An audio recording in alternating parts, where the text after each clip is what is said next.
Hello मेरे प्यारे students, तो क्या हाल चाल। आई होप कि आप लोग बहुत ही अच्छे होंगे और आपकी पढ़ाई भी बहुत ही अच्छी चल रही होगी। तो चलिए, आज का जो हम लोग सेशन करने वाले हैं जीव विज्ञान का है, ठीक ना।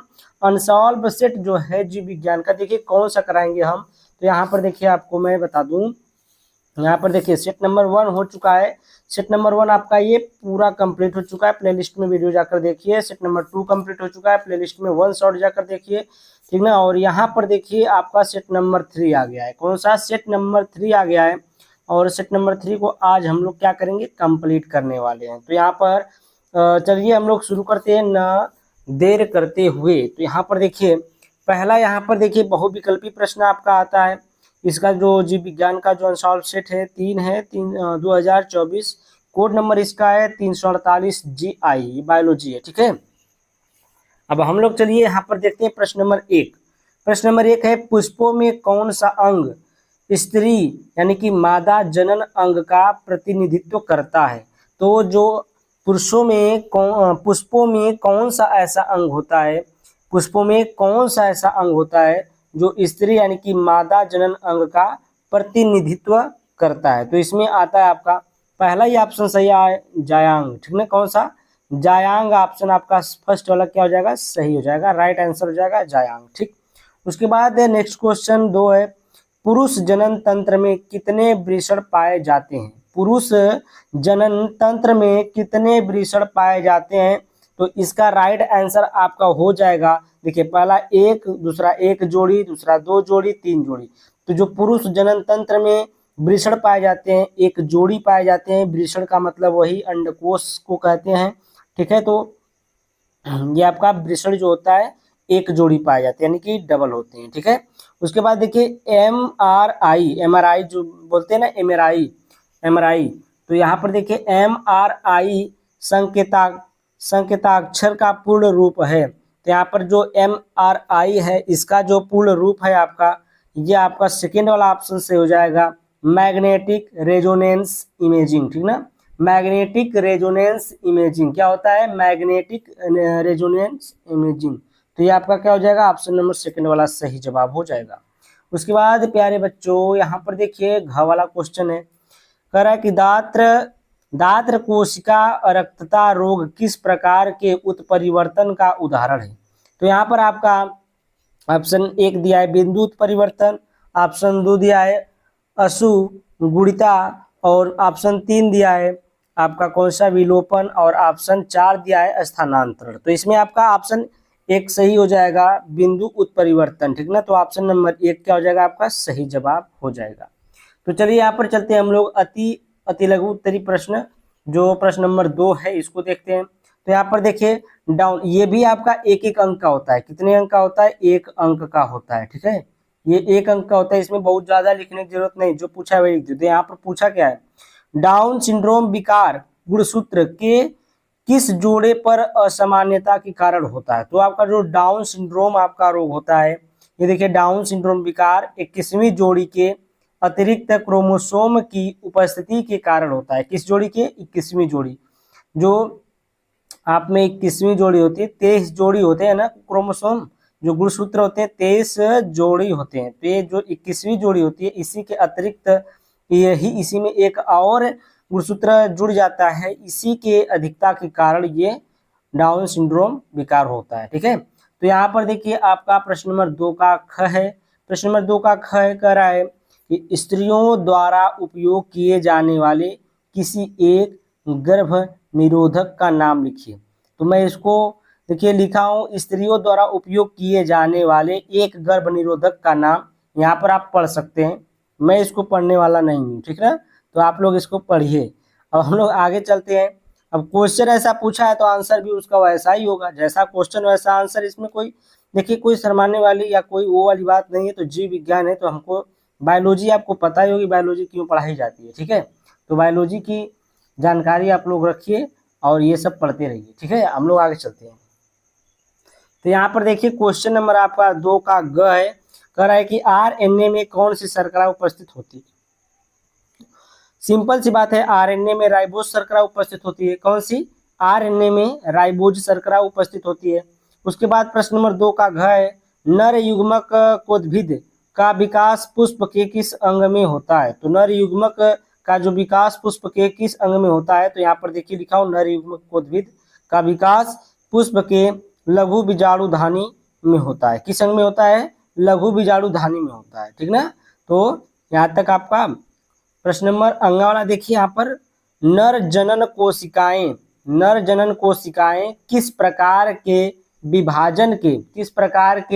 विभाजन के पश्चात शुक्राणुओं का निर्माण करती हैं? तो किस प्रकार के विभाजन के पश्चात शुक्राणुओं का निर्माण करती हैं? तो यहाँ पर देखिए नर जनन कोशिकाएं अर्धसूत्री कोशिका विभाजन द्वारा शुक्राणुओं का निर्माण करती हैं। किसके द्वारा?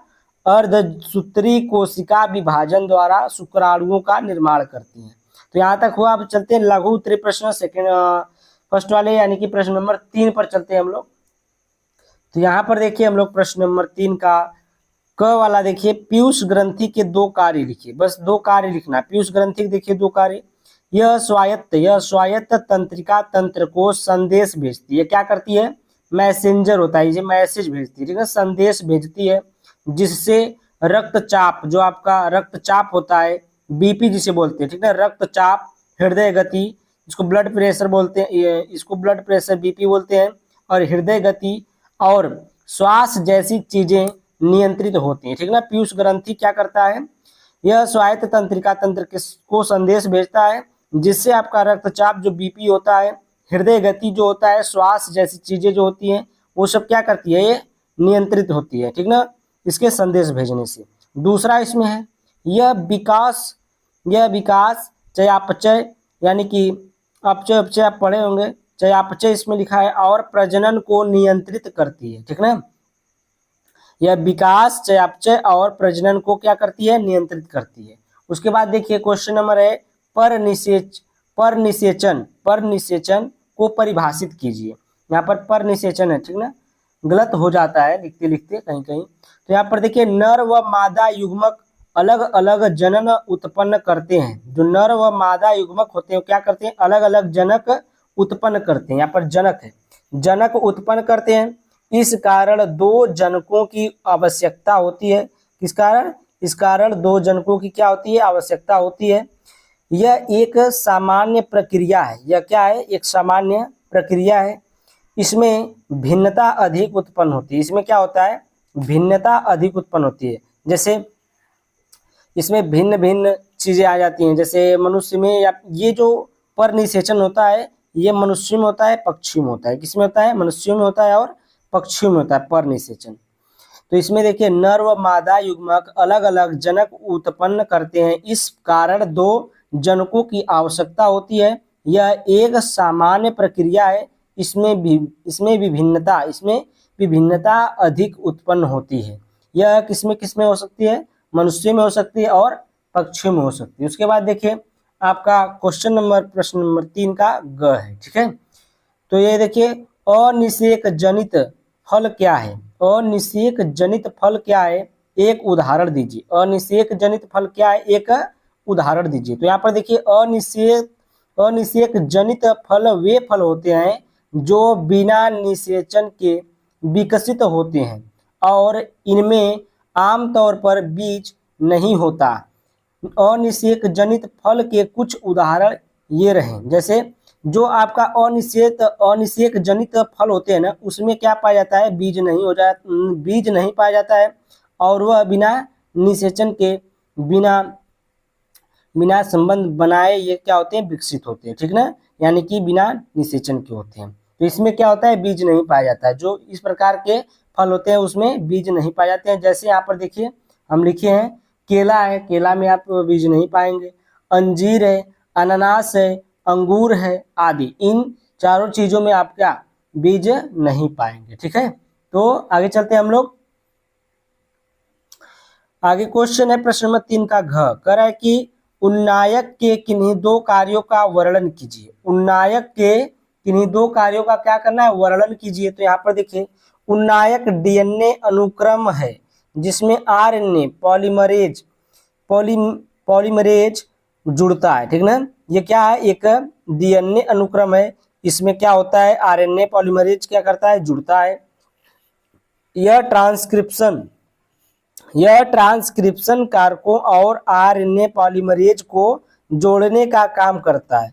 यह ट्रांसक्रिप्शन कारकों और आरएनए पॉलीमरेज को जोड़ने का क्या करता है, कार्य करता है। देखिए कुछ बातें इसकी निम्न है। देखिए यहाँ पर यह ट्रांसक्रिप्शन की तत्वों में से एक है। जो ये आपका उन्नायक है, यह क्या है, ट्रांसक्रिप्शन की तत्वों में से एक है। यह कोडिंग डीएनए के 5 सिरे पर स्थित होता है। जो आपका उन्नायक होता है यह कोडिंग डीएनए कौन सा डीएनए, कोडिंग डीएनए के 5 सिरे पर स्थित होता है। ठीक ना, तो यहाँ तक आपको समझ में आया प्रश्न नंबर 3 के घ तक। तो हम लोग नेक्स्ट पेज पर चलते हैं। तो ये रहा क्वेश्चन नंबर 3 का अंगा वाला।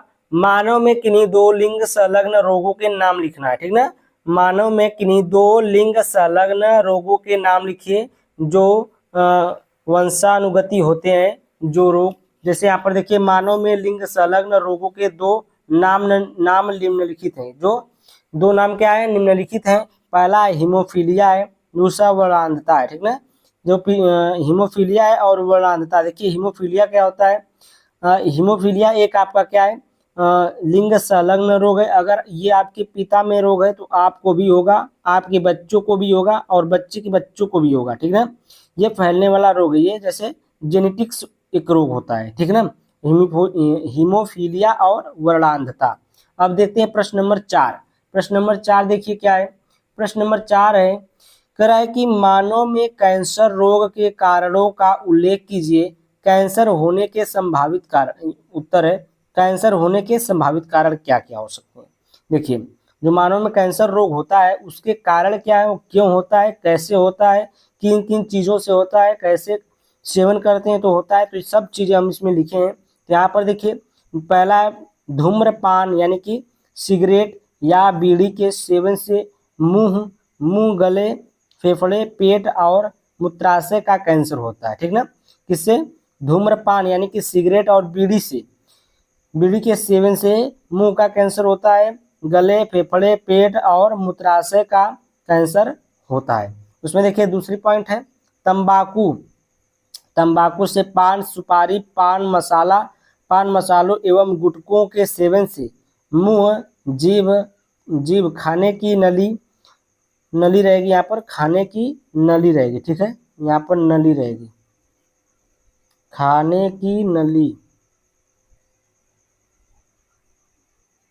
की नली, पेट, गले, गुर्दे और अग्नाशय का कैंसर होता है। इसमें कौन कौन सा कैंसर होता है, मुंह का कैंसर होता है, जीभ का कैंसर होता है, खाने की नली का कैंसर होता है, पेट, गले, गुर्दे और अग्नाशय का कैंसर होता है। किससे, तंबाकू, पान, सुपारी, पान मसाला एवं गुटखा खाने से। यहाँ पर देखिए प्रश्न तीसरा है, तीसरी पॉइंट है कि शराब के सेवन से श्वास नली, भोजन नली और तालू में कैंसर होता है।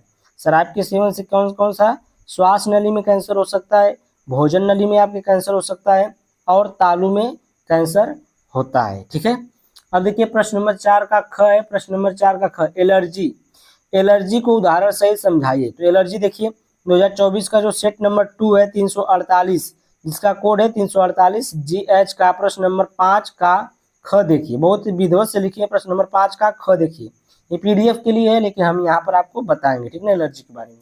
अभी हम लोग लेकर चलते हैं सेट नंबर 2 में। जैसा कि यहाँ पर आप देख पा रहे हैं कि यहाँ पर एलर्जी के बारे में दिया, एलर्जी पर एक टिप्पणी लिखी, इस प्रकार से पूछा है। तो एलर्जी देखिए क्या है, एलर्जी तब होती है जब किसी व्यक्ति की प्रतिरक्षा प्रणाली पर्यावरण में मौजूद ऐसे पदार्थों पर प्रतिक्रिया करती है जो ज्यादातर लोगों के लिए हानि रहित होते हैं। इन पदार्थों को एलर्जेन के रूप में जाना जाता है और ये धूल के कण, पालतू जानवर, पराग कीड़े, टीक, फफूंद, खाद्य पदार्थ और दवाओं में पाए जाते हैं। जो आपकी एलर्जी है ये कब होती है, जब आप लोग बाहर निकलते हैं, आपको धूप लगती है, धूल के कण लगते हैं, ठीक ना, आसपास के लोगों से मिलते हैं, हाथ मिलाते हैं, या फिर उनके जूठे भोजन खाते हैं, जूठे पानी पीते हैं, कीड़े मकोड़े, आपको जैसे जानवर भी आपको कभी कभी कुत्ते बिल्ली जो पालते हैं, पालतू पशु जो होते हैं घर में, उनकी वजह से क्या होती है, एलर्जी होती है। ठीक है, तो एलर्जी ये था। एक बार और देख लीजिए सरसरी निगाह से। एलर्जी तब होती है जब किसी व्यक्ति की प्रतिरक्षा प्रणाली पर्यावरण में मौजूद ऐसे पदार्थों पर प्रतिक्रिया करती है जो ज्यादातर लोगों के लिए हानि रहित होते हैं। इन पदार्थों को एलर्जेन के रूप में जाना जाता है और ये धूल के कण, पालतू जानवर, पराग, कीड़े, टीक, फफूंद, खाद्य पदार्थ और दवाओं में पाए जाते हैं। ठीक ना, जो एलर्जेन होते हैं ये इन्हीं के कारण होती है आपको एलर्जी। अब हम लोग चलते हैं नेक्स्ट क्वेश्चन पर। तो एलर्जेन आपका जो था एलर्जी वाला ये यहाँ पर आपको खत्म हुआ। यहाँ पर देखिए प्रश्न नंबर 4 का ग है, कह रहा है कि BOD संकेताक्षर का पूर्ण रूप लिखते हुए इस पर एक टिप्पणी लिखिए। BOD क्या होता है इसको बताना है। ठीक है, BOD यहाँ पर देखिए BOD का हम फुल फॉर्म लिखे हैं, biochemical oxygen demand. Biochemical oxygen demand या फिर कह सकते हैं बायोलॉजिकल ऑक्सीजन डिमांड। ठीक ना, बायोलॉजिकल ऑक्सीजन डिमांड भी कहते हैं।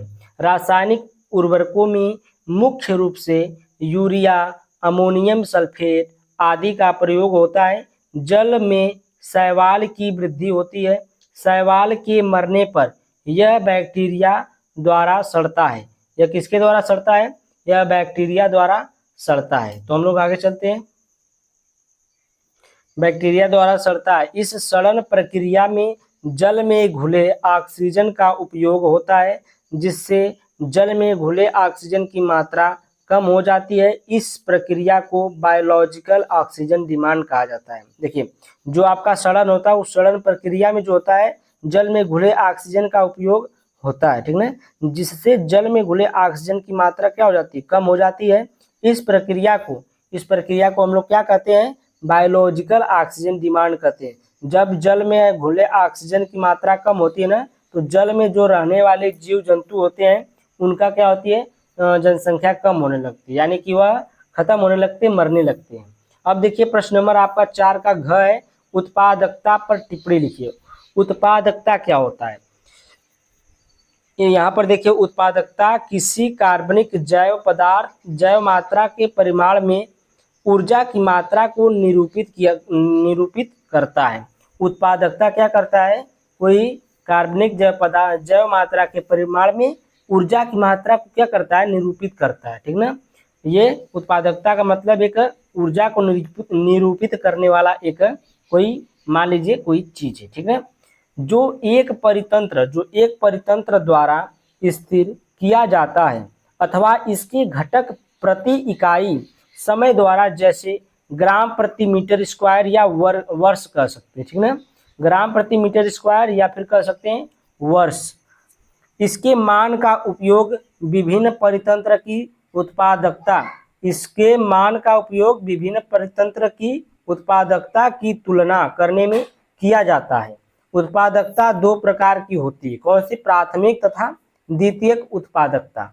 ये प्राथमिक और द्वितीयक उत्पादकता आपका जो नेक्स्ट सेट था, अरे पहले वाला जो सेट था इससे पहले वाला यानी कि सेट नंबर 2 उसमें पूछा था प्राथमिक और द्वितीयक उत्पादकता में अंतर पूछा था। ठीक है, तो उसको भी पढ़ लीजिएगा। अब देखिए आपका आता है प्रश्न नंबर 5। प्रश्न नंबर 5 का क है, बोल रहा है कि न्यूक्लियोटाइड के विभिन्न घटकों का संक्षेप में वर्णन कीजिए। यहाँ पर देखिए set number 2 code number 348 HG प्रश्न नंबर 4 का ग देखिए। कौन सा देखना है? प्रश्न नंबर 4 का ग देखना। चलिए चलते हैं वहां पर। तो यहाँ पर देखिए न्यूक्लियोटाइड पर एक टिप्पणी लिखिए। यहाँ पर देखिए प्रश्न नंबर 4 का ग में पूछा न्यूक्लियोटाइड। ठीक है, तो देखिए nucleotide carbon, hydrogen, oxygen, nitrogen तथा फास्फोरस के द्वारा बना यौगिक है। जो आपका न्यूक्लियोटाइड होता है वो किसके द्वारा? कार्बन, हाइड्रोजन, ऑक्सीजन, नाइट्रोजन और किसके द्वारा? नाइट्रोजन तथा फास्फोरस के द्वारा बना यौगिक है। इसका प्रत्येक अणु 5 कार्बन युक्त पेंटोज शर्करा, नाइट्रोजन युक्त कार्बनिक क्षारक तथा फास्फोरिक अम्ल और इधर देखिए अम्ल से बना होता है। किससे बना होता है? फास्फोरिक अम्ल से बना होता है।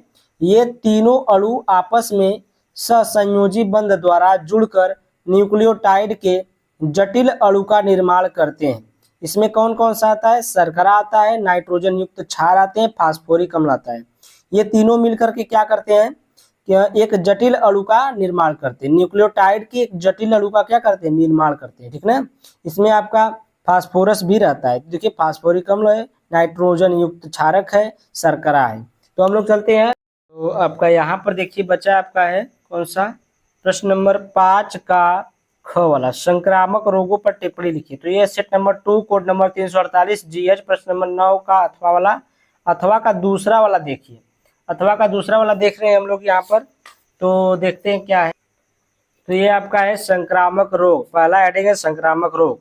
संक्रामक रोग हानिकारक जीवों के कारण होने वाली बीमारी है जो बाहर से शरीर में प्रवेश करते हैं।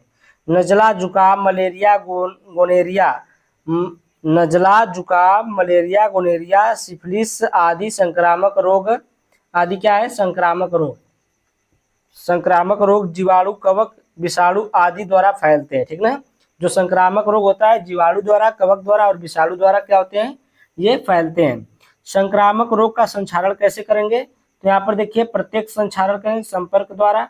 तो यहाँ पर देखिए स्वस्थ व्यक्ति के संक्रमित व्यक्ति के संपर्क में आने से होता है। अगर संपर्क द्वारा करें तो यहाँ पर देखिए स्वच्छ व्यक्ति के संक्रमित व्यक्ति के संपर्क में आने से होता है, यानी कि जो संक्रमित व्यक्ति है स्वस्थ व्यक्ति के नजदीक न जाए। वायु द्वारा, देखिए ये कैसे फैलता है, संचारण वायु द्वारा, छींकने, खांसने, थूकने व बातचीत करते समय संक्रमित व्यक्ति से निकले सूक्ष्म बिंदुकों द्वारा। ये कैसे फैलता है, बिंदुकों द्वारा। बिंदु जो आप लोग बात करते हैं कभी कभी तो देखते हैं छींटा निकलता है उसमें से, तो उसी के द्वारा फैलता है, उसके द्वारा भी फैलता है। उसके बाद है किसी जंतु के काटने से, जैसे कुत्ता है, मच्छर है, खटमल है आदि, रक्त आधान द्वारा। तो यहाँ पर देखिए मच्छर किसी को काट कर आए, जो संक्रमित व्यक्ति है अगर स्वस्थ व्यक्ति को काट लेता है तो उसको भी वो रोग हो जाता है। खटमल काट कर आए, काट ले तो भी रक्त आदान द्वारा हो जाता है, ठीक ना। परोक्ष संचरण, परोक्ष संचरण क्या है, संदूषित जल व भोजन द्वारा होता है। संदूषित कपड़ों, बर्तन व सर्जिकल औजारों द्वारा होता है। गंदे हाथों व अंगुलियों द्वारा, किसी के गंदे हाथ हैं, अंगुली उसके, अगर उससे आप टच कर रहे हैं तो उससे भी आपको हो जाता है, ठीक ना।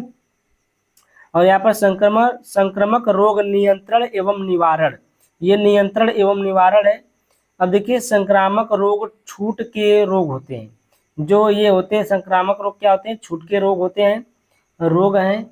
अब देखिए जो शीघ्र ही हमारी नहीं महामारी, ठीक ना, जो शीघ्र ही महामारी का रूप ले लेते हैं, अतः इसका नियंत्रण एवं निवारण आवश्यक है। व्यक्तिगत स्वच्छता, व्यक्तिगत स्वच्छता के कारण कैसे हम लोग निवारण इसका करते हैं, तो देखिए पहले अपने शरीर को साफ करना, प्रतिदिन स्नान करना व हाथ धोकर भोजन करना। हमें क्या करना चाहिए, अपने हाथ को साफ करना चाहिए, प्रतिदिन स्नान करना चाहिए, हाथ धोकर भोजन करना चाहिए। पीने के लिए स्वच्छ पानी का उपयोग करना, आप लोग जो पानी पीते हैं वो स्वच्छ होना चाहिए। फल सब्जियों को अच्छी तरह धोकर खाना, खाने के सभी सामान को ढककर रखना। सोते समय स्वच्छदानी सोते समय मच्छरदानी लगाना, ठीक ना, स्वच्छदानी नहीं, सोते समय मच्छरदानी लगाना। पानी के गड्ढों व दलदल स्थानों की सतह पर मिट्टी का तेल डालना, जो आपके आसपास जो पानी के गड्ढे होते हैं, जो दलदल टाइप होते हैं, वहाँ पर जो स्थान है उसके सतह पर, उसके ऊपरी सतह पर क्या करना है, मिट्टी का तेल भी आप उस पर डाल सकते हैं, ठीक है, क्योंकि वहाँ के जो वायरस से मर जाए। उसके बाद देखिए सामान्य मानव संक्रामक रोग, सामान्य मानव संक्रामक रोग देखिए जुकाम है जो रीनो वायरस द्वारा फैलता है। डेंगू बुखार जो होता है एडिस मादा मच्छर के काटने से फैलता है। स्वाइन फ्लू जो होता है H1N1 वायरस द्वारा फैलता है। चिकनगुनिया जो होता है ये भी वायरस के द्वारा ही फैलता है। जीवाणु द्वारा जो होता है टाइफाइड और निमोनिया होता है। प्रोटोजोआ के द्वारा मलेरिया और अमीबता है, ठीक ना, ये प्रोटोजोआ से होता है मलेरिया और अमीबता। तो यहाँ तक आपको समझ में आया संक्रामक रोग जो था, आपको इतना अच्छा से लिख लेना है, ठीक है। इसको 2-3 बार पढ़ेंगे तो आप लोग को याद हो जाएगा। पीडीएफ ले लीजिए, पीडीएफ से खूब पढ़िए।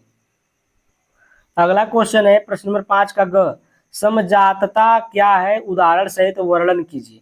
ये भी देखिए सेट नंबर 1 में है, कोड नंबर 348 जीजी है। प्रश्न नंबर 5 का क देखें। प्रश्न नंबर 5 का कौन देखा है, देखना है, 5 का क देखना है।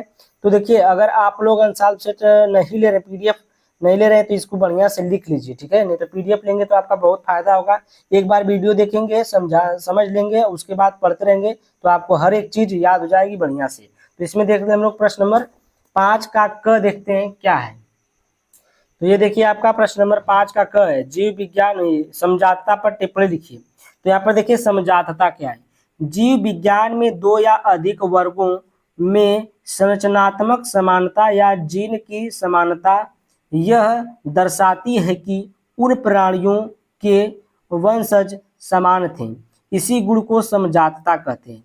मतलब कोई अगर जीव है, ठीक ना, अगर मान लीजिए कोई जीव है और उसके जो पिता थे और उसका जो लड़का है उसी गुण को, अगर दोनों का गुण मिलता जुलता रहता है तो नहीं कहते हाँ ये उनका लड़का है। नहीं तो कभी कभी ये होता है कि ये लगता है कि उसका दूसरे का लड़का है।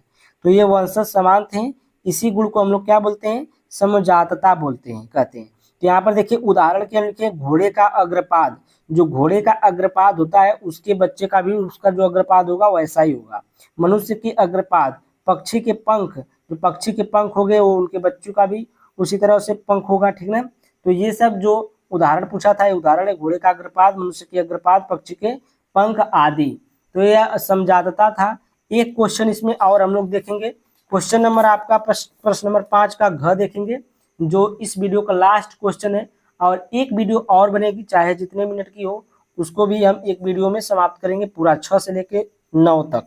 तो यहाँ पर देखिए, अंतः गर्भाशय वीर्यसेचन तकनीक से आप क्या समझते हैं, इस तकनीक का उपयोग किन परिस्थितियों में किया जाता है। तो अंतः गर्भाशय वीर्यसेचन देखिए हम लोग चलते हैं, उसको देखते हैं नेक्स्ट पेज पर।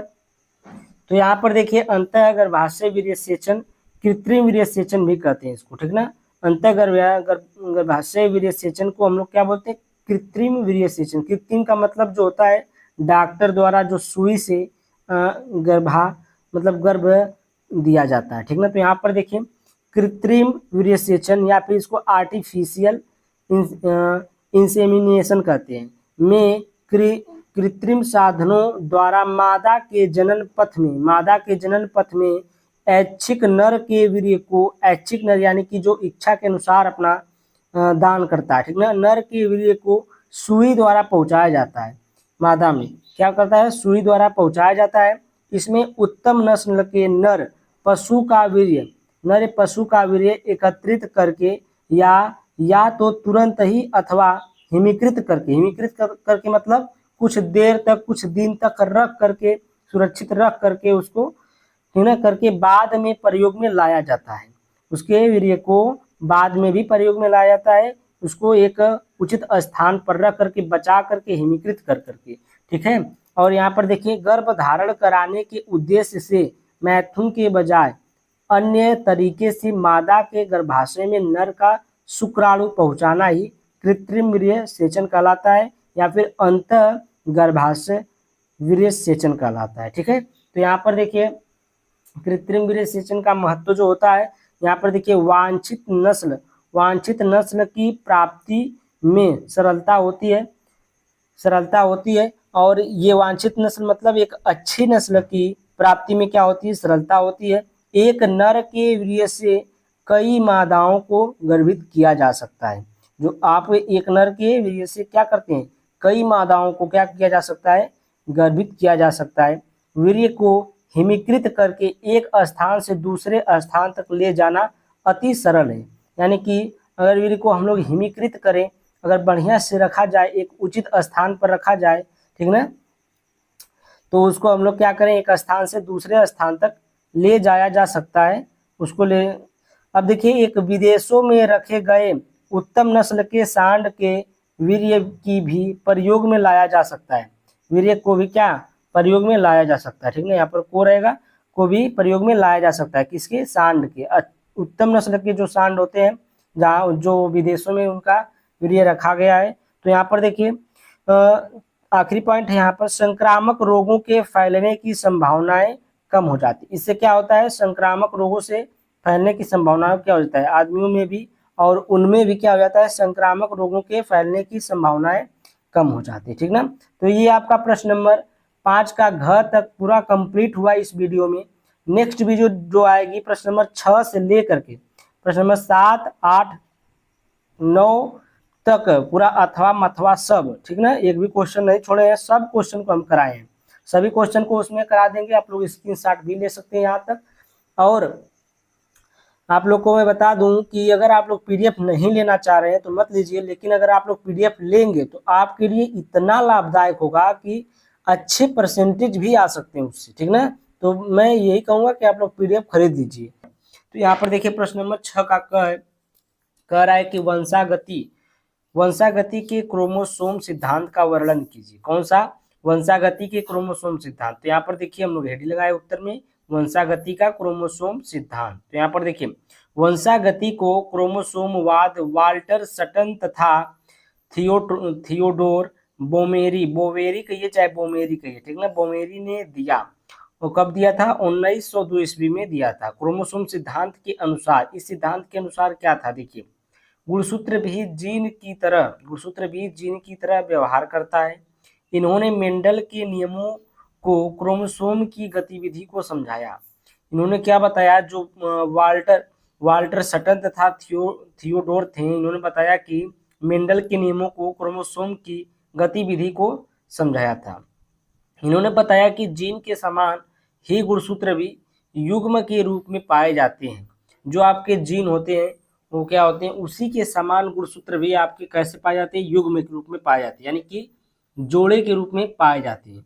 तथा एक एलील, अब नेक्स्ट पेज पर हम लिखें आगे, तथा एक एलील के दो जीन समजात गुणसूत्रों के समजात स्थान पर विद्यमान रहते हैं।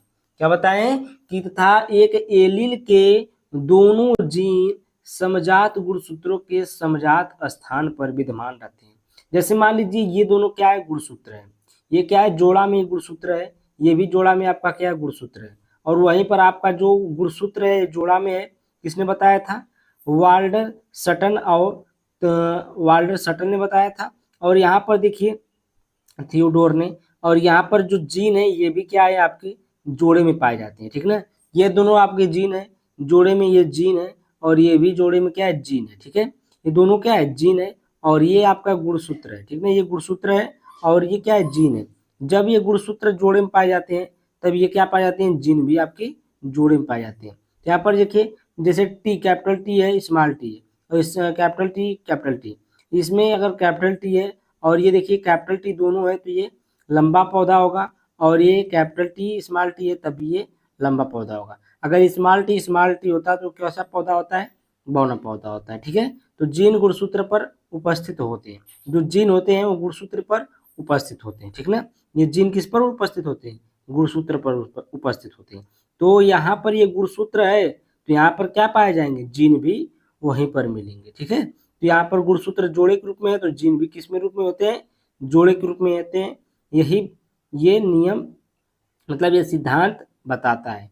आगे हम लोग चलते हैं। नेक्स्ट टॉपिक है आपका प्रश्न नंबर 6 का ख, मानव कल्याण में जैव प्रौद्योगिकी के महत्व का वर्णन कीजिए। मानव कल्याण में किसका? जैव प्रौद्योगिकी के महत्व का वर्णन कीजिए। तो यहाँ पर देखिए नए नए उत्पादों एवं सेवाओं हेतु प्राकृतिक विज्ञान जीवों, उनकी कोशिकाओं, ऊतकों तथा उनके अंगों व आणविक अनुरूपों का समायोजन जैव प्रौद्योगिकी कहलाता है, ठीक ना। क्या है? नए उत्पादों एवं सेवाओं हेतु प्राकृतिक विज्ञान जीवों, उनकी कोशिकाओं, ऊतकों तथा उनके अंगों व आणविक अनुरूपों का समायोजन जैव प्रौद्योगिकी कहलाता है। जैव प्रौद्योगिकी के महत्वपूर्ण उपयोग निम्नलिखित है। जैव प्रौद्योगिकी के महत्वपूर्ण क्या है? उपयोग यहाँ पर देखिए, या महत्व कहिए चाहे महत्वपूर्ण उपयोग कहिए। तो यहाँ पर देखिए पहला है प्रदूषण नियंत्रण और जैव प्रौद्योगिकी,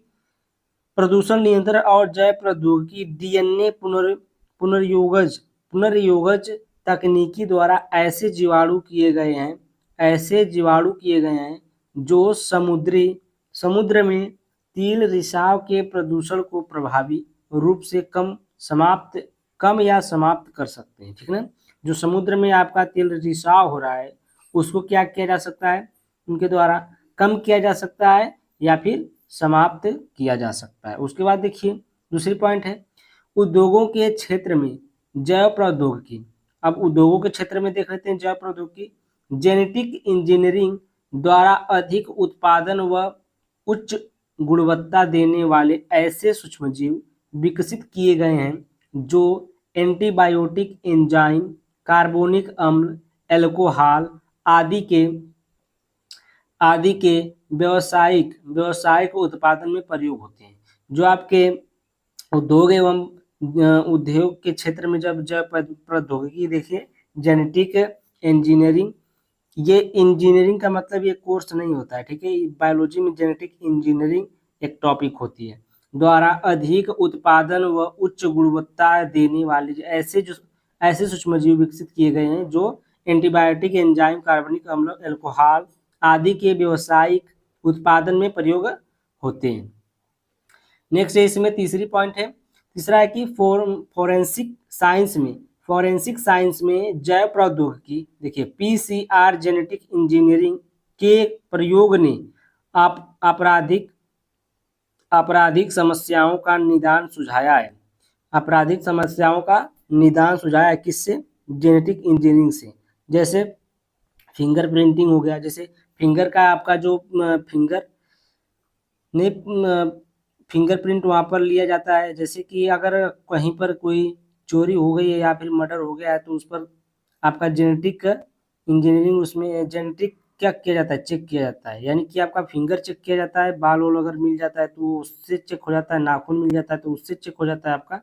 सब ये आनुवंशिक चीज़ें चेक होती हैं, ठीक ना। तो यहाँ पर देखिए चौथा पॉइंट है पारजीनी जंतुओं के निर्माण से रोगों के अध्ययन, जैविक उत्पादों जैसे अल्फा-1 एंटीबायोटिक, ये अल्फा-1 क्या है, एंटीट्रिप्सिन के उत्पादन, अल्फा लैक्टेलब्यूमिन के उत्पादन में सहायता मिली है, ठीक है। तो इस प्रकार की जो आपका जैव प्रौद्योगिकी है इसका महत्व था यह। इसको आप लोग को क्या करना है, लिख लेना है और बढ़िया से पढ़ लेना है। जैव प्रौद्योगिकी वेरी वेरी इंपॉर्टेंट हो सकता है। अब देखिए प्रश्न नंबर आपका आता है ग वाला, कह रहा है जैव विविधता को सविलुप्तता कैसे क्षति पहुंचाती है, उदाहरण सहित वर्णन कीजिए। जो सविलुप्तता है कैसे, जैव विविधता के क्षति के कारण संपूर्ण विश्व जैव विविधता क्षति की बढ़ती हुई दर का सामना कर रहा है। जैव विविधता क्षति के 4 मुख्य कारण है। कौन कौन से? आवासीय क्षति तथा विखंडन। आवासीय क्षति तथा विखंडन क्या है, देखिए आवासीय क्षति जंतु व पौधे के विलुप्तीकरण का मुख्य कारण है। उष्णकटिबंधीय वर्षों वनों का घटता क्षेत्रफल इसका सबसे अच्छा उदाहरण है। इनका क्षेत्रफल 14% से घट करके लगभग 6% रह गया है, ठीक ना। तो इनका जो क्षेत्रफल है वो 14% से लेकर के 6% ही रह गया है। तो ये आपका आवासीय और क्षति का विखंडन है। जो आवासीय है, आवासीय का मतलब जो घर और बन रहे हैं ये, ठीक ना। अब देखिए अतिदोहन मानव की बढ़ती जनसंख्या एवं सभ्यता के विकास के कारण मानव की आवश्यकताएं भी बढ़ती गई हैं। मानव प्रगति के लिए सड़क निर्माण, रेल मार्ग निर्माण, बांध निर्माण आदि करके पारितंत्र को क्षति पहुंचा रहा है। इसी के मानव भोजन तथा आवास के लिए प्रकृति में निर्भर रहता है। जो मानव होता है वो अपना भोजन और आवास के लिए किस पर निर्भर रहता है? प्रकृति पर निर्भर रहता है। और प्रकृति को क्या पहुंचा रहा है? हानि पहुंचा रहा है, ठीक ना। जैसे पेड़ काट करके रेल मार्ग बनाना या फिर बांध बनाना, सड़क का निर्माण करना, ये सब क्या है? अतिदोहन में आता है। और ये सब आपका ये जो क्षति है, जैव विविधता पर क्षति के ये सब कारण है। अब देखिए तीसरी पॉइंट है विदेशी जातियों का आक्रमण। जब बाहरी जातियां अनजाने में या जानबूझकर किसी भी उद्देश्य से एक क्षेत्र में लाई जाती हैं, तब उनमें से कुछ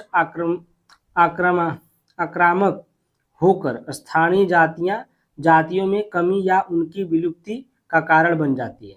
जैसे कोई विदेश से कोई जाति या कोई चीज आ रही है, बाहरी जातियां अनजाने में या जानबूझकर किसी, जैसे यहाँ पर देखिए एक कहाँ से लाया गया था, मछली लाई गई थी, नाम याद नहीं आ रहा है। तो वहां से मछली लाई गई थी अपने देश में पालन के लिए, ठीक ना। वो अब क्या कर रही मछली, मछली जो थी वो मछली अब अपने देश की मछलियों को मार के खा जा रही है। और मतलब क्या कर रही है, हम लोगों के देश में आकर विदेशी चीजें नुकसान पहुंचा रही है, यहाँ पर कमी या उनकी विलुप्ति का कारण बन जाती है सब, ठीक ना। उसके बाद देखिए सविलुप्तता।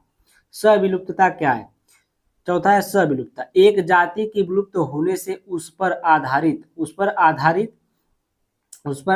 होने आधारित दूसरी जंतु व पादप जातियां भी विलुप्त होने लगती हैं। जैसे अगर कोई जाति है, उस पर कोई आधारित चीज है, अगर कोई उस पर आधारित है कि वही रहेगी तो हम लोग भोजन करेंगे, न तो नहीं करेंगे। तो अगर वह जाति जो होती है अगर विलुप्त हो जाती है, तो उसमें क्या होता है कि जो उस पर आधारित जातियां होती है उनमें वो भी क्या होती है, विलुप्त होने लगती है, ठीक है। उदाहरण के लिए एक परपोषी मत्स्य, एक परपोषी जो होती है मछली जाति विलुप्त होती है, तब उसके विशिष्ट परजीवी भी विलुप्त होने लगते हैं। पुष्पों व उनके परागकर्ताओं में भी यही संबंध है। जैसे यहाँ पर देखिए उदाहरण के लिए हम लिए हैं कि एक अगर परपोषी जो मत्स्य जो मछली है वो अगर विलुप्त हो रही है, वो अगर समाप्त हो रही है, तो उस पर जो विशिष्ट जो परजीवी हैं, उस पर जो आधारित हैं, जो परजीवी चीजें जो उसी पर एकदम आधारित है, वो भी क्या होने लगेंगे, विलुप्त होने लगते हैं, ठीक है। पुष्पों व उनके परागकर्ताओं में भी यही संबंध है।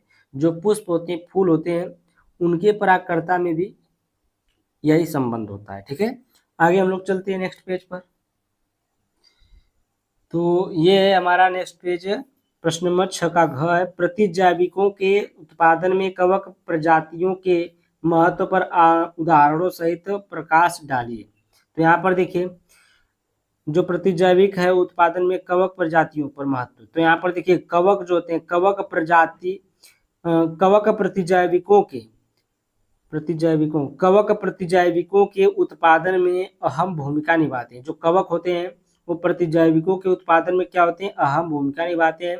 पहला देखिए पेनिसिलिन और देखिए पेनिसिलियम नोटेटम और पेनिसिलियम क्राइसोजेनम कवक से बनता है, ठीक ना। जो ये पेनिसिलियम है और ये इनसे पेनिसिलियम नोटेटम और पेनिसिलियम क्राइसोजेनम कवक से बनता है। यह एंटीबायोटिक दवाओं की पहली दवा है, ठीक ना। अगर एंटीबायोटिक में जो पहली दवा है वो आपकी यही दवा है, ठीक है। उसके बाद देखिए आपका रेमाइसिन म्यूकर, ये किससे बनता है, म्यूकर रेमिनियंस कवक से बनता है, ठीक ना। तो ये भी क्या होता है, कवक से ही बनता है। अब देखिए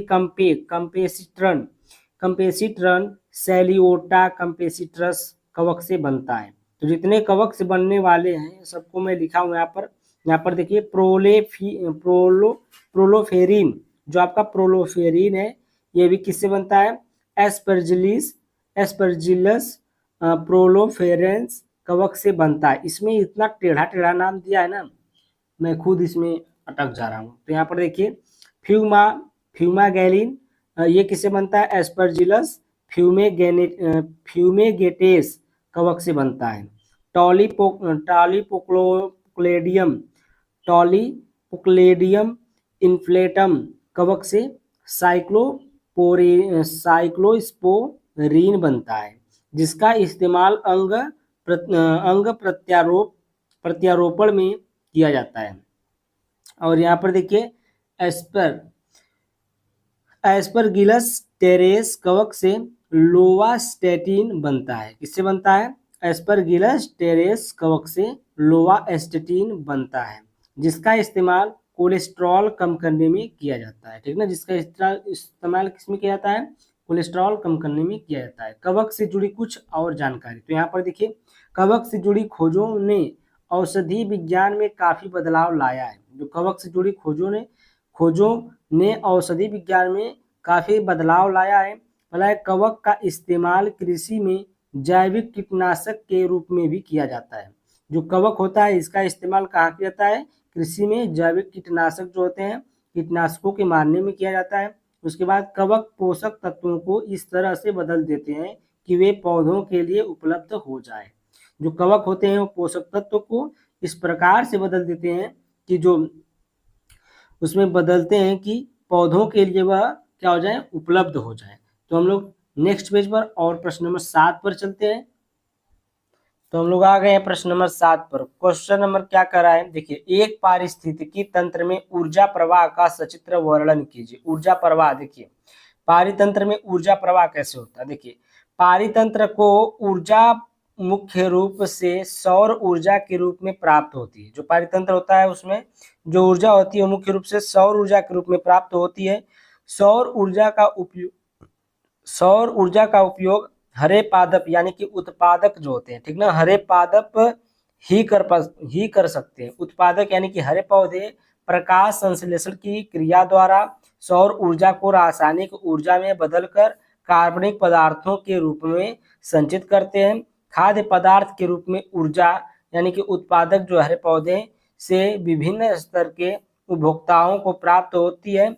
ऊर्जा का प्रवाह एक दिशीय होता है। अब देखिए यहाँ पर फिगर है, फिगर रहेगा ये वाला, ठीक ना, ये वाला फिगर रहेगा आपका। इस प्रकार से आपको सूरज बना लेना है, वहां पर घास फूस बना देना है, ये कि चूहा बना लेना है, चूहा से सांप, सांप से बाज, बाज से या फिर डायरेक्ट अगर हिट मिलेगी तो ये खरगोश अगर खाएगा। तो अभी मैं इसको बनाकर आपको दिखा दे रहा हूँ, ठीक ना।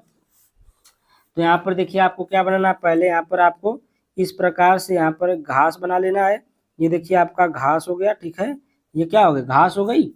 और यहाँ से ये किसको जा रहा है, चूहे को जा रहा है। तो यहाँ पर हम लोग चूहा पहले कैसे बनाते थे, देखिए चूहा हम लोग बनाते थे ऐसे करते थे, और फिर इसको हम लोग ऐसे करते थे, ऐसे, और फिर इसको ऐसे करके, और इसको ऐसे करके ऐसे कर देते थे, और ये चूहा बन गया, इसकी पूंछ है, ठीक है, ये चूहा हो गया, इसका पूंछ हो गया, ये इसकी आँख हो गई, और ये चूहा देखिए बन गया, ठीक है। और यहाँ पर क्या है, यहाँ पर एक सूरज बनाना है। यहाँ पर क्या बनाना है आपको, सूरज बनाना है। सूरज बना लीजिए ऐसे ऐसे करके, ऐसे ऐसे सूरज बना दीजिएगा। उसके बाद यहाँ पर एक खरगोश हम लिख देते हैं, यहाँ पर खरगोश बना नहीं पाएंगे, खरगोश, खरगोश, ठीक है। यहाँ पर ये क्या है, खरगोश है। और यहाँ पर एक बाज है, क्या है, बाज, ठीक है, या बाज है। और यहाँ पर एक चूहा को कौन खा रहा है, ये कौन खा रहा है, सांप खा रहा है। कौन खा रहा है, सांप खा रहा है, ये सांप है, ये कहा है, ये सांप है। अरे सपो नहीं बनाना आ रहा है जी हमको, तो ये समझ लिए एक सांप है, ठीक है, ये क्या है, एक सांप है। अब देखिए क्या होता है, यहाँ से जब ये सूरज अपनी ऊर्जा को, मतलब यहाँ से ऊर्जा को जब देता है तो ये पौधे जो होते हैं, छोटे छोटे पौधे, ये सब एनर्जी लेते हैं। अब यहाँ पर ये 100% एनर्जी लेंगे। क्या होगा, यहाँ पर ये कितना एनर्जी लेंगे, 100% एनर्जी लेंगे। जो इसको खाएगा, इस घास को जो खाएगा, उस 100 में से सिर्फ इसको 10% एनर्जी मिलेगी।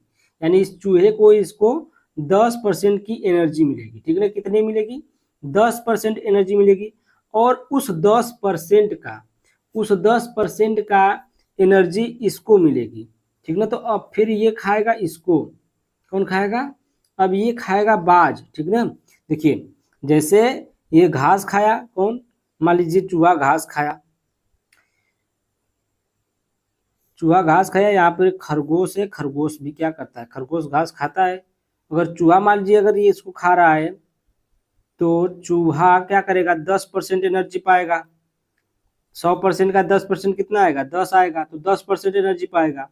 और ये चूहा, अगर चूहा को, अगर मरे हुए चूहा को मारकर चूहा कौन खा गया, सांप खा गया, तो सांप को कितना मिलेगा, 10% का 10% निकालेंगे तो कितना आएगा, 10% का 10% आता है 1। देखिए अगर 10 है, इसका 10 का 10%, तो यहाँ पर देखिए 0 0 0 0, एक बचा ना, 1%। 1% एनर्जी किसको मिली, सांप को मिली। 1% की एनर्जी किसको मिली, सांप को। अब सांप को जब बाज ने खाया, तो बाज को कितना परसेंट एनर्जी मिली, 1% का 10% निकालेंगे। तो 1 0 से 1 0, 10 से भाग देंगे तो 0.1 आएगा, तो 0.1%, ठीक ना। तो कितना मिला 0.1% इसको एनर्जी मिली। अब देखिए यहाँ पर ये इसको हम कह सकते हैं ये 10% का नियम, 10% का नियम भी इसको बोलते हैं, ठीक है।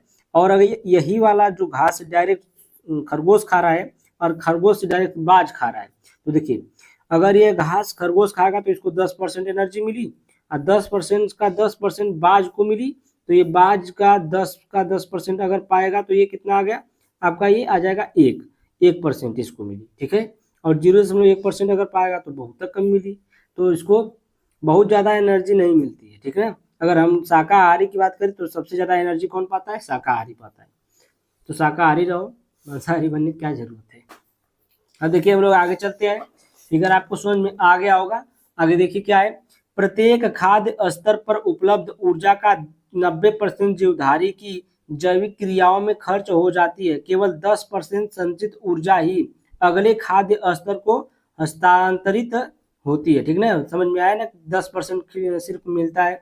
हस्तांतरण के समय भी कुछ ऊर्जा का ह्रास होता है। इस प्रकार एक खाद्य स्तर से दूसरे खाद्य स्तर में केवल 10% ऊर्जा हस्तांतरित होती है।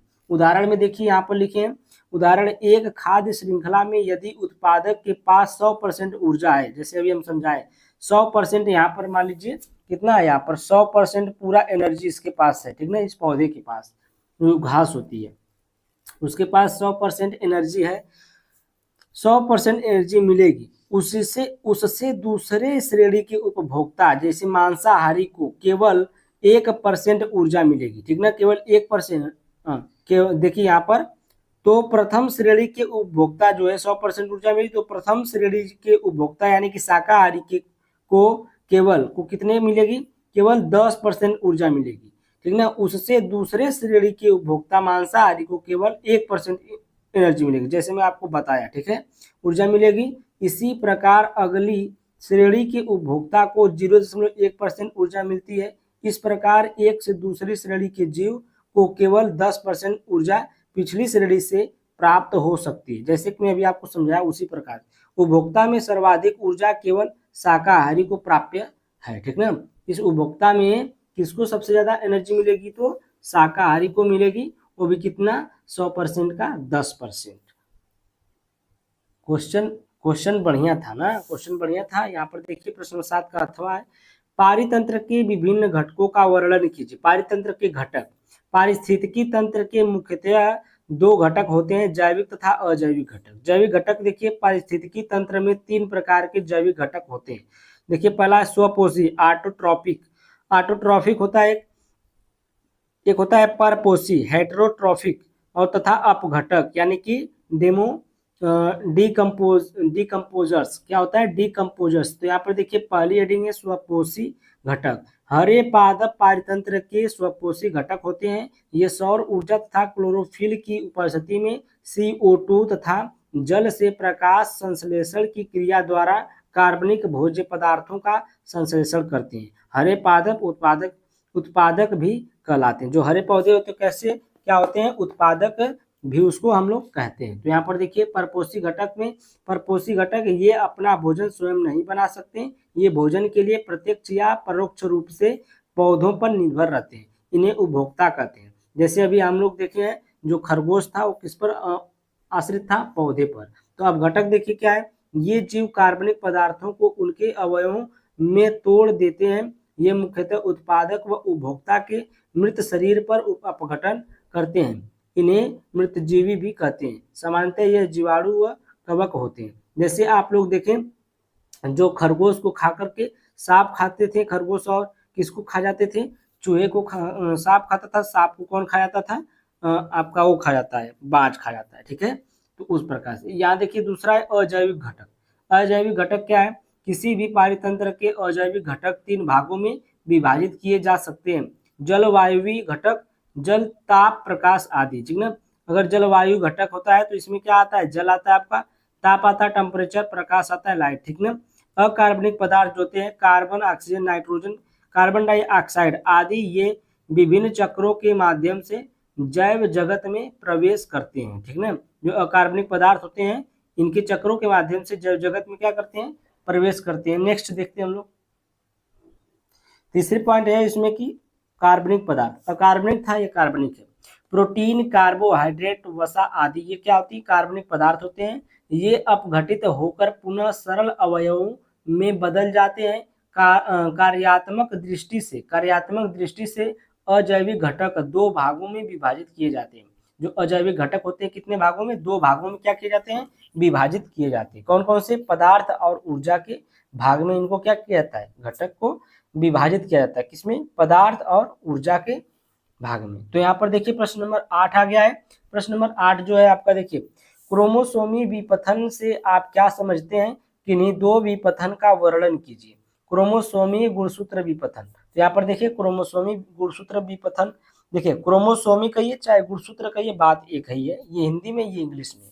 तो यहाँ पर देखिए गुणसूत्र विपथन एक उत्परिवर्ती पुनर्व्यवस्था है जो गुणसूत्रों की संरचना को बदलता है। किसको बदलता है? गुणसूत्रों की संरचना को बदलता है। वर्गीकरण के अनुसार इस प्रकार है। वर्गीकरण के अनुसार इस प्रकार है। पहला उलट है, दोहराव है, उत्परिवर्तन है, पुनर्व्यवस्था है, अनुवाद है, डिसेंट्रिक और रिंग क्रोमोसोम। ये सब क्या है? इसके वर्गीकरण है। तो इसमें पूछा क्या है? किन्हीं दो विपथन का वर्णन कीजिए। तो हम लोग एक उलट दोहराव को देख लेते हैं। तो यहाँ पर देखिए क्या होता है, यहाँ पर देखिए उलट देना यानी कि उलट वाला। तो यहाँ पर देखिए गुणसूत्र अपघटन गुणसूत्र की संरचना के पुनर्गठन है जिनके अलग अलग परिणाम और कारण हो सकते हैं। एक अन्य प्रकार की घटना को उल्टा माना जाता है जिसमें क्या होता है ना, गुणसूत्र जो होते हैं आपके उलट जाते हैं, इधर का उधर उधर का इधर हो जाते हैं। तो ये यहाँ पर देखिए व्युत्क्रम गुणसूत्र के टुकड़े को 180 डिग्री से मोड़ना, ठीक ना। जो आपके व्युत्क्रम के गुणसूत्र के टुकड़े हैं उसको किस 180 डिग्री से मोड़ना है। एक पैरासेंट्रिक और पेरिसेंट्रिक उल्टा है। उत्तरार्ध को केंद्रक के दोनों किनारों पर उलटे टुकड़े की स्थान की विशेषता है। पैरासेंट्रिक प्रकार की विशेषता एक तरफ उल्टे तत्व की घटना है, ठीक ना। जो आपका पैरासेंट्रिक है, जो ये पैरासेंट्रिक है, एक प्रकार क्या है, एक तरफ एक उल्टे तत्व की घटना है। तो ये उलट वाला आपको ये वाला हो गया। और दोहराव वाला देखिए क्या है, व्यक्तिगत टेलोमेरस होते हैं और सेंट्रोमियर बनाना भी संभव है, ठीक ना। ये व्यक्तिगत टेलोमेरस होते हैं और सेंट्रोमियर बनाना भी संभव है। इस मामले में इसे मुक्त दोहराव कहा जाता है। इसे क्या कहा जाता है? मुक्त दोहराव कहा जाता है। अग्रानुक्रम दोहराव की घटना अर्धसूत्री विभाजन द्वारा कोशिका विभाजन के दौरान हो सकती है। जो आपका ये दोहराव की घटना है कब होता है? अर्धसूत्री विभाजन द्वारा होता है। और कब होता है? कोशिका विभाजन के दौरान होता है। कोई कोशिका टूट करके इधर उधर विभाजित हो रही है, ठीक ना, वो कोशिका क्या हो रही है? विभाजित हो रही है, तो उस दौरान यह घटना होती है। और यहाँ पर देखिए निर्धारण कारक क्रॉसिंग ओवर का उल्लंघन है। एक और कारण दैहिक कोशिका के भीतर गैर समरूप या समरूपता है। एक नियम के रूप में डीएनए के दो किस्में के टूटने की मरम्मत के दौरान ऐसी घटना होती है। अगर दो डीएनए है, अगर वो डीएनए टूट जा रहा है तो उनको टूटने की जो मरम्मत करते समय इधर उधर दोहराव हो जाता है, ठीक ना, दोहरा हो जाता है। उसी को हम लोग इस घटना को क्या कहते हैं? दोहराव कहते हैं, ठीक है। तो आपको उलट और दोहराव दोनों आ गया होगा। अब देखिए प्रश्न नंबर 8 का अथवा वाला है, हार्डी-वेनबर्ग सिद्धांत का वर्णन कीजिए। हार्डी-वेनबर्ग सिद्धांत का वर्णन करना है। तो यहाँ पर देखिए सेट नंबर 1 में 348 जीजी का प्रश्न नंबर 5 का ख देखिए। तो आप लोग वहां पर देख पाएंगे, इस प्रश्न को हम लोग करा चुके हैं, सेट नंबर 1 में कराए हैं। और 348 जीजी का प्रश्न नंबर जो 5 का ख है उसमें ये क्वेश्चन हो चुका है, ठीक है। नहीं तो मैं दिखा देता हूँ उस क्वेश्चन को आपको। तो क्वेश्चन नंबर देखिए, यहाँ पर है क्वेश्चन का आंसर। यहाँ पर देखिए हार्डी-वेनबर्ग सिद्धांत का वर्णन कीजिए, ठीक है। तो यहाँ हार्डी-वेनबर्ग सिद्धांत, यह सिद्धांत कहता है कि एक जनसंख्या में एक जनसंख्या में अलील या युग्म विकल्पी की आवृत्तियां और उनके विस्थल यानी कि लोकस जिसे कहते हैं विकासवादी कारकों की अनुपस्थिति में एक पीढ़ी से दूसरी पीढ़ी तक स्थिर होते हैं। जो उसमें विस्थल होता है वो एक पीढ़ी से दूसरी पीढ़ी में क्या होते हैं, स्थिर होते हैं, अर्थात जीनों व उनके विस्थल में कोई परिवर्तन नहीं होता है। जीन कोई परिवर्तन नहीं होता। जिन कोष में कुल जीने व उनकी युग्म युग्म विकल्पी उत्परिवर्तित रहते हैं इसे आनुवंशिक संतुलन कहते हैं। यह हार्डी-वेनबर्ग साम्यता कहते हैं या हार्डी-वेनबर्ग क्या कहते हैं, साम्यता कहते हैं। अब देखिए सिद्धांत का गणितीय रूप में प्रदर्शन क्या है, दो अलील ए कैपिटल ए है और स्मॉल ए की आवृत्ति, सभी अलील आवृत्तियों का योग एक होता है, ठीक ना। सभी अलील जो आवृत्ति होती है सबका क्या होता है, योग, सबका जोड़ने पर क्या आएगा, एक आएगा। तो यहाँ पर देखिए P प्लस क्यू बराबर 1। तो यहाँ पर देखिए P क्या है, प्रभावी अलील कैपिटल ए की आवृत्ति है, ठीक ना। और क्या Q क्या है, अप्रभावी अलील है, स्मॉल ए है की आवृत्ति, स्मॉल ए की आवृत्ति। इस समीकरण का द्विपदी अभिव्यक्ति समीकरण निम्न है, ठीक है। तो इसका समीकरण देखिए हम बता दें आपको, देखिए जैसे A square B square plus 2ab होता है उसी प्रकार से A P square plus 2pq plus Q square equal to 1, इसके बराबर 1 होता है, अभी सिद्धांत में बताया था। जीनो पी स्क्वायर बराबर जीनोटाइप कैपिटल ए वाले जीवों की आवृत्ति है, ठीक ना। जो पी स्क्वायर है कैपिटल ए वाले जीवों की आवृत्ति है, और क्यू स्क्वायर जो है यह कि जीनोटाइप के स्मॉल ए वाले जीवों की आवृत्ति है, और 2pq जो है वो दोनों देखिए दोनों मिले, पी और क्यू दोनों मिले तो इसमें ए कैपिटल ए और स्मॉल ए दोनों मिलेंगे, ठीक है। दोनों की आवृत्ति है, आवृत्ति में भिन्नता आती है तो यह विकासीय परिवर्तन का संकेत होता है। अगर आवृत्ति में भिन्नता आ रही है तो वह विकासीय परिवर्तन का संकेत होता है। पांच घटक हार्डी-वेनबर्ग को प्रभावित करते हैं, ये निम्न है। कौन से हैं देखिए, पहला है जीन पलायन या जीन प्रवाह, दूसरा है आनुवंशिक विचलन, तीसरा है उत्परिवर्तन, चौथा है आनुवंशिक पुनर्योजन और पांचवा है प्राकृतिक वर्ण, ठीक ना। ये जो पांच कारक हैं ये क्या करते हैं, हार्डी-वेनबर्ग को प्रभावित करने वाले 5 कारक हैं। तो यहाँ पर देखिए आपको प्रश्न नंबर 8 का अथवा वाला हो गया। प्रश्न नंबर 9 पर चलते हैं हम लोग। प्रश्न नंबर 9 क्या है, प्रश्न नंबर 9, डीएनए एक आनुवंशिक पदार्थ है। डीएनए क्या है, एक आनुवंशिक पदार्थ है, इसे एक प्रयोग का वर्णन करते हुए सिद्ध कीजिए। इसको क्या करना है, सिद्ध करना है किसी प्रयोग का वर्णन करके। तो यहाँ पर देखिए डीएनए एक आनुवंशिक पदार्थ है, किसने कहा था, हर्शे तथा चेज का प्रयोग है ये, ठीक ना। किसका प्रयोग है, हर्शे तथा चेज का प्रयोग है। हर्शे तथा चेज का प्रयोग देखिए क्या है, इस प्रयोग के अनुसार हर्शे तथा चेज ने जीवाणु भोजी के रूप में जीवाणु भोजी के ऊपर प्रयोग किया जो इकोलाइल को प्रभावित करता है। किसको, इकोलाइल को प्रभावित करता है। इकोलाइल को 2 विभिन्न संवर्धन माध्यम में संवर्धित किया, ठीक ना। 2 विभिन्न किसमें, संवर्धन माध्यम में संवर्धित किया। और देखिए पहला क्या है, रेडियो एक्टिव सल्फर और दूसरा है रेडियो एक्टिव फास्फोरस। तो इसमें एक सल्फर यस होता है, एक फास्फोरस पी होता है। तो यहाँ पर देखिए पहले यहाँ पर देखिए रेडियो एक्टिव सल्फर के साथ अमीनो अम्ल ने मिलकर प्रोटीन का निर्माण किया। किसका निर्माण किया, इसमें प्रोटीन का निर्माण किया। कौन, अमीनो अम्ल मिलकर, किसके साथ, रेडियो सल्फर के साथ। अब देखिए दूसरा है रेडियो एक्टिव फास्फोरस के साथ न्यूक्लियोटाइड ने मिलकर डीएनए का निर्माण किया। किसका निर्माण किया, डीएनए का निर्माण किया। जीवाणु भोजी को प्रविष्ट कराया, तब संतति में केवल डीएनए उपस्थित था। अब देखिए यहाँ पर समझने वाली बात है कि जब दोनों को मिलाया गया, किसको किसको, एक रेडियो एक्टिव सल्फर के अमीनो अम्ल जो प्रोटीन का निर्माण करता है इसको, और जो डीएनए का निर्माण कर रहा है रेडियो एक्टिव फास्फोरस के न्यूक्लियोटाइड में जो डीएनए का निर्माण कर रहा है इसको, प्रोटीन और जब डीएनए को देखा गया गुणसूत्र में तो इसमें कुछ नहीं मिला, हमें क्या मिला, आपका डीएनए प्राप्त हुआ, ठीक ना। प्रोटीन नहीं मिला, ये जो प्रोटीन है ये नहीं मिला, सिर्फ क्या मिला आपको, डीएनए मिला। यहाँ पर देखिए लिखा है जीवाणु भोजी को जब प्रविष्ट कराया तब संतति में केवल डीएनए उपस्थित था।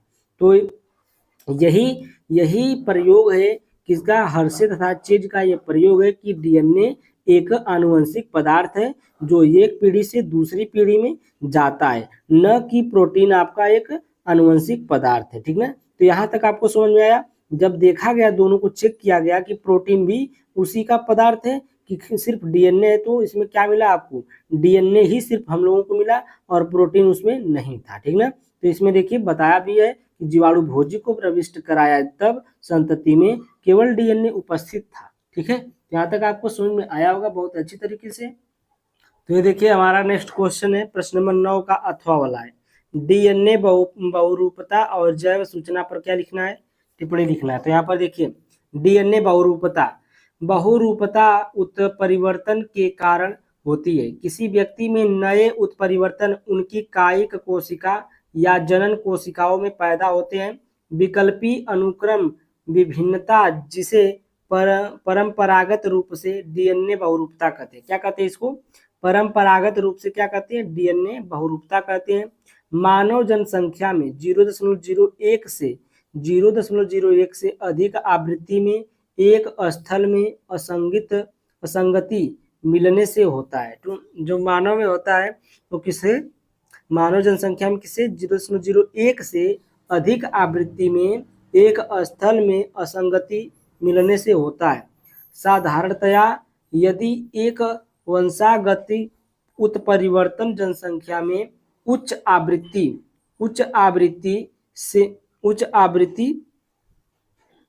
से मिलता है तो इसे डीएनए बहुरूपता कहते हैं। ठीक ना, अगर यह उच्च आवृत्ति से मिलता है तो इसे क्या कहते हैं, डीएनए बहुरूपता कहते हैं।